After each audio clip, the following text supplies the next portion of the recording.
So I was listening to the oversight of the federal efforts to combat human trafficking, and it probably, let me see, in like 2017 and 18 and 19, I was like just obsessed with like looking up human trafficking. I wanted to be an advocate like for people of sexual assault, really. Human trafficking is, I mean, when I first thought of human trafficking before I knew really anything about it, I just thought it was um human trafficking was making like children or women have sex for money, but then not getting the money. So, anyways, I'm listening to this oversight of federal efforts to combat human trafficking, and they keep saying it's at the border, it's at the border. The problem is at the border, and I was just remembering when when I was I dated Mexicans from like the age of 12, like I don't know, I just dated a lot of Mexicans. And I remember we went to go, my oldest daughter's dad, we drove to California just for like a little vacation thing to go see his sister. And he was here on a work permit. He was 13 years older than I was, also. That's another thing. I was 15, was that? Yeah, I was 15 when we drove out there. We drove out to California. And yeah, because it was his, I remember what car he had. I had to remember, like, was it before Elena was born or after my daughter was born? But it was before. And we had to go pick up his cousins from one of the Coyotes locations. It was just like a house looking thing or like a motel house. I don't know what it was. But my daughter's dad, he was telling me like how it all, how it works. He's that, you pay the Coyote to bring you across the border, and sometimes like they'll pay half of it in Mexico, and then when your family comes to pick you up, they pay the other half to the Coyote. And obviously you're gonna have like, they probably had the issue of people like saying, or like coming across the border and then not having the money to give to the Coyote. So like, I guess that would happen. And he told me about that. And he said, when that happens, the Coyotes keep the people who are wanting to cross the border. They'll keep them here in America and they'll make them like work off that stuff. But he didn't say, he wasn't specific of like what type of work. Like I just assumed it would be like some type of drug dealing, or having to go like run drugs, be a gopher or something. And I guess, no, I guess that would make sense. So that's where I believe the trafficking thing and the border thing, like why it goes together. But first of all, first of all, I don't know anything, but well, I do know something. I know a lot more than people give me credit for. But um I think teenagers and stuff, I think they're being trafficked without their knowledge.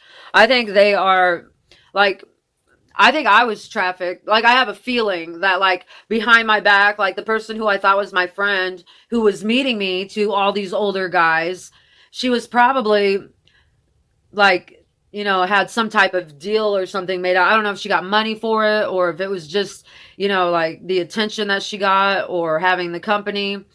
I don't know. But my fear is that you would get a young impressionable like teenager having an older friend who's a woman or something, who's like maybe 24 or 25, who understands things and would take advantage of a younger like 14, 15, 16-year old and be like, oh yeah, let's go hang out, and let's go, oh, I've got some friends, let's go hang out over here. And they'd be like guy friends, and then they'd be older friends, and then they'd, like, when she could very well know that the purpose of them going over there is for these guys to hook up with this young girl. That's the stuff that I kind of fear like happens, like I'd want to watch out for that stuff. But first thing, that's I'm sure, I don't know, but I am sure that is how the sex trafficking and labor trafficking started at the border. Why they say it's a border problem is because when they don't have the money, or probably when they figured out,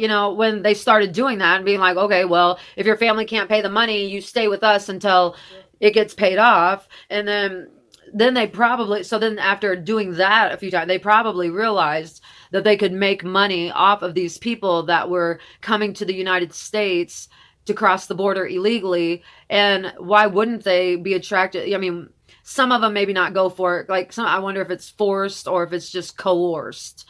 And so I would think that probably after catching on to, oh, well, when they don't pay and then we have them do this labor for us, they make a lot of money. So I bet that stuff started happening back in like probably around 90. Let's say I bet the trafficking started happening probably around 99, 2000, 2001, and then it started becoming more at the public aware. But they talked about it like it was in Cambodia. They talked about it like it was way over in another country. They didn't talk about it like it was here. And then also for Americans that are not black or whatever, and that's another thing that irritates me, is when they say there's a whole racism thing. I think that there's not a racism thing. I think it's all in their head, because for so long, minorities, which if you want to know who the true minority is, it's rich white people in America. um, well, rich people in America in general, they are the minority. I wish that the majority of the middle class and poor poverty population would realize that we do not have to be taking this stupid shit, because I think we have a more, like, a better moral compass. I think we are the moral majority. I think that rich people are just doing, I think politicians, not all of them. I don't believe all politicians are like that, but I believe a lot of politicians are just like in it because, yeah, I just think they're like just spoiled brats from like single kid homes or something, and they don't see like what, anything past what makes money and whatever. So anyways, I'm sure that that's how that human trafficking became a problem, was when people weren't paying, when people's family or whatever not having the money when they got past the border, and then them be like, oh, well, fuck, if you ain't got the money, well then, and then, I mean, you can kind of you have to, I mean, you don't have to, but I can understand from the coyotes' point of view, if they are traveling you across the border. I mean, that's illegal, and that takes a lot of, you got to know like how to do. You got to you have to know where to go and what routes to take and everything. And I mean, in situations like that, it's like, I wonder myself, like, why is this so bad in Mexico City that they're coming up to America? And then it's like, oh, that's right. The United States made it shitty. They made it shitty in Guatemala. They made it shitty in El Salvador. The United States keeps going around to all these small third world countries and keeps causing problems for, little leaders, because they're afraid of something, whatever, like some, anthill turning into a mountain of a problem because somebody's a communist or somebody's a dictator or whatever they say, and so they're going around causing all these wars in other countries, and then they're creating the issue. They're creating the immigration problem with the wars that they start. If they would just stop that, like, they say that they're saving lives, they're not saving lives, they're killing lives, and they're taking preemptive measures to where who they want in power stays in power. And so that way the little guy never has somebody who's really sticking up for him, who's really going to do, because I mean, to me, you can see, if you if you just listen to the videos that I made, I know they're kind of hard to listen to because of the narrative part, but they do that on purpose. And because I know I've been targeted, I'm a targeted person. Um, uh, it's like shadow ban, shadow box. There's, they make little microwaves to me, all the time, and I don't know how to take it. And I'm just like, why can't you just talk to me normally? Why must it be this, underhanded, subliminal, hey, type stuff that they do to me? But whatever. And I'm like, why do they need to, what are they talking about? Stop talking about the muffins. I just did the video on, an equal amount of blueberries in each muffin. And Danny said I could get killed for saying I'm a communist. I don't even know if I'm a communist. What I do know is that I think it takes a village to raise a child. I think capitalism causes wars. I think acquiring wealth by any means necessary is evil. And that's the United States manifest destiny. And I live in a country where people are hardcore patriots, but they don't really give a shit about the people in their country. Because if they did, they would pay attention to politics. They'd pay attention to the vulnerable part of society, the urban part of society, and they'd try to make it better instead of just worrying about, well, what politicians are going to give me the best tax breaks, Don't you want to live in a good country? Don't you want to live in a country that is strong, with strong people? Don't you want to live in a predictable country with the majority of the people being good, quality, hardworking, involved in the community because they want to be, and you want them to be a part of the community because they have something to offer? As long as you guys are as long as corporations and big business CEOs and executives are just going to be paying attention to who's going to give them the best tax breaks, and you're not really focusing on making your country or your town or your city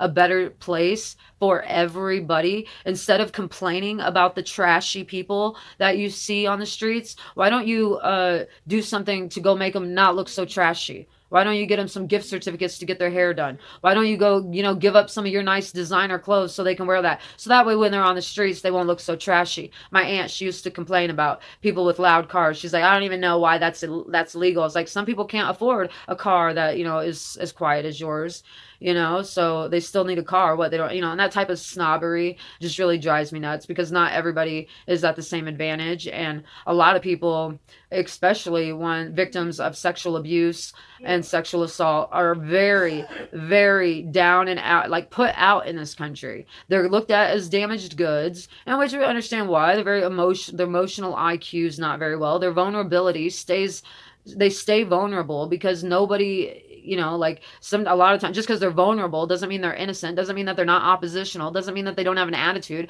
Vulnerable just means that they don't understand boundaries, and they let people cross their boundaries, and until they get someone that can get through to them and whatever, like, that's not going to change. But as long as you've got rich people freaking complaining about poor people, and poor people talking shit about rich people, I mean, it's always going to be like that. But they don't really want equality in this country. They just want this country's population to pay taxes, to pay for their lifestyle, the politicians, the leaders, and they'll make up fake wars, they'll make false flag operations and everything, just to say that they need your money and to distract your attention from where it should be. And that should be focusing on your family and building your family tree and building your family values and making sure, everything is, everything with you is kosher. Everything with your family is kosher. What can you do here? What can you do there? If you need to relax. Take some time for yourself. It's not always about other people. I like that song. I want to talk about me. I want to talk about I want to talk about number one on my me mind. Why is it so bad for that? Why is it so bad for someone to be selfish? Especially for people who's in their life, they've been ignored or neglected. Those people need to be selfish. They need to learn how to be selfish, because those are the people that are usually always trying to please everybody else, meanwhile making their lives miserable, and they don't even know it. So, And what's the other thing I was going to say? I don't know, I can't remember, but I did want to add this. Just because a person does drugs does not mean that they are not a good person, or that they have bad judgment, or that they're untrustworthy or whatever. Maybe for like reliability. Like if I say I'm going to be there on Monday and for some reason I get, you get dope sick or something and you're not there. Yeah, you're not dependable like that way. But just because a person does drugs, that just means they enjoy an altered state of mind. Why is it okay for a person who was born a male and lived as a man his whole entire life, all the way up until the age of 60, decides he wants to be a woman, and that's normal, that's okay. That's an altered state of mind, that's an altered state of being, and that's okay. And we have people that are encouraging it and trying to be like, oh, it's okay, don't worry about it. Dude, I would rather my children smoke crack than be a transgender. Not because I have anything against transgender people. I would just think that has got to be a living hell. Because I see them walk. We've got a lot of them around here. And I see them walking down the street and stuff. And I'm not lying. I mean, I'm not trying to be rude or anything. But I don't know really how to act around them. I don't know what to say to them. And it's hard to not feel uncomfortable because, well, I'm a Pisces, so I'm very sensitive. I'm very sensitive to other people's emotions. I can pick up on, what's in the air, and it's like being around there, like the air is so thick, because it's just uncomfortable. Like it's like a train wreck. You don't want to stop looking, or you don't want to look, but you can't stop.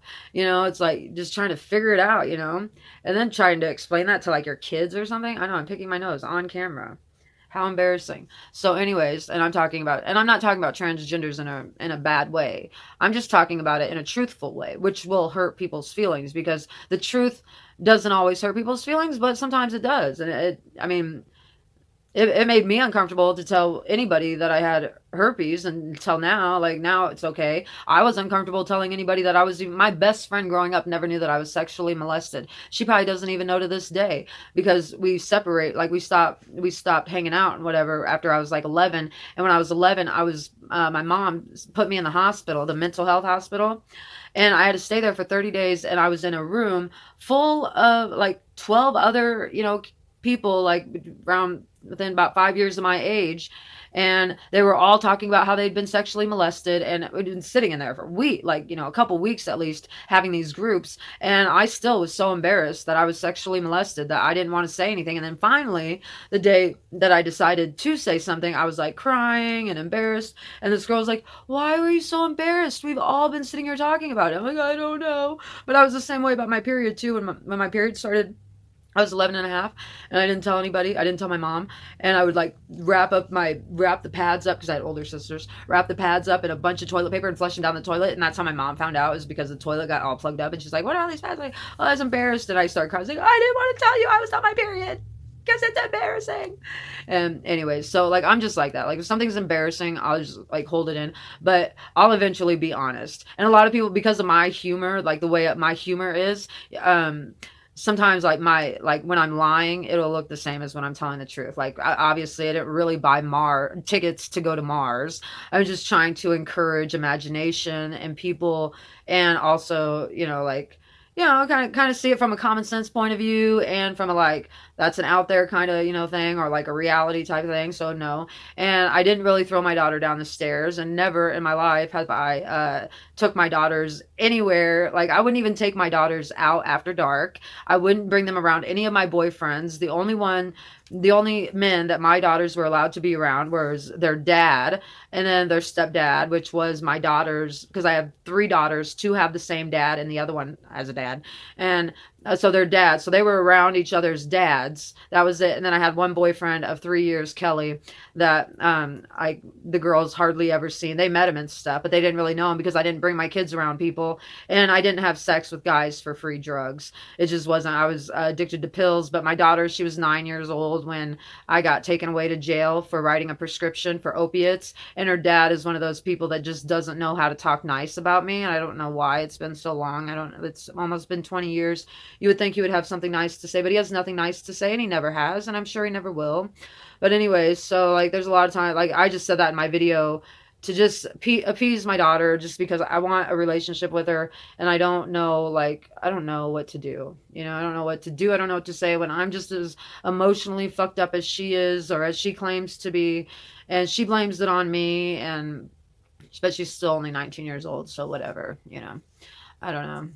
I think I fucked up, because I came when I came back into this relationship to make that what she did, to try to have a relation. It doesn't really feel to me like she really wanted a relationship with me. It seemed like she wanted to be like, kind of just throw something in my face. Like she didn't, and I don't know if she realized that hurts more, like for her to come into my life and then treat me like, like I don't want to hug you, and you're the reason for all my fears. And like, well, how am I the reason for your fears? Like, I don't want to say I'm not, but like, what are you talking about? And then she said all that stuff, and I was like, are you kidding me? Like, that never happened. Like, well, maybe you don't remember it. No, I would remember it, and no, I did not. Like I have been so honest that it's only damaged me, that it just makes me feel like, but I can't change. I'm not going to stop being an honest person just because, but I think what I need to do is just, I don't know what I need to do. I need to rewrite my contract in life with my daughters, and just my contract with life, and start looking forward to like death, and live this life the way I want to live it, and not living up to other people's standards. I'll have my own standards, and I want to live by my standards, because I know that I don't want to hurt people. I know that I don't go around trying to hurt people, and I know that I go out of my way to avoid confrontation. So I think that I deserve to take the responsibility to do whatever the fuck I want in my life, whether that be drugs or, whatever. As long as I'm not hurting anybody, whatever. Laws to me in this country don't mean shit. It's just like, just don't get caught. Laws in this country don't mean shit, because if you're rich enough, you get away with it. They get away with rape, they get away with murder, they get away with child sexual abuse, they get away with trafficking, they get away with organ harvesting, doctors get away with killing people all the time just so they could sell an organ, and nothing happens. So I don't have any respect for any leadership in this country. That's why I look up to Vladimir Putin. You see back there? That's my Russian flag back there. And I support Vladimir Putin because I could see exactly what they're doing to him. I can see exactly what they're doing. They're just trying to take over. Maybe he's cool with it. Maybe he's part of it, because it's all just an act. It's like the CARES Act. Nobody cares. It's just an act. And that's the truth. I do believe that there's people that care. There are a lot of good politicians, and I could name them off the top of my head, because I'm attracted to good people. And people that. So anyways, that's what I'm going to do tonight. I'm going to go, well, I was going to do some tarot card readings, which I still might. But I'm going to go listen to some more judicial committee hearings. I'll let you guys know of a few that are interesting in case you have not got to pleasure yourself with the viewing or listening of these. We got building confidence in the Supreme Court oversight of federal efforts to combat human trafficking, markup HR 350, the Domestic Terrorism Prevention, the Domestic Prevention Terrorism Act, or the Domestic Terrorism Prevention Act, markup Domestic Terrorism Prevention Act. I'm gonna have to go listen to all those. Enhancing the Foreign Agents Registration Act, examining civil rights litigation reform, oversight of the Federal Bureau. Oh, I gotta watch that one of the FBI. Workplace protectants for federal judiciary something. Markup HR 350. The domestic. Gosh, damn, there's a lot on domestic terrorism. Ooh, Representative Ted Lieu reminds Republicans. Oh no, this is a 3-minute video. So, anyways, I'm gonna go check out that. It's the House Committee on the Judiciary. You guys can see it. It's like dark blue. With Chairman Jerry Nadler.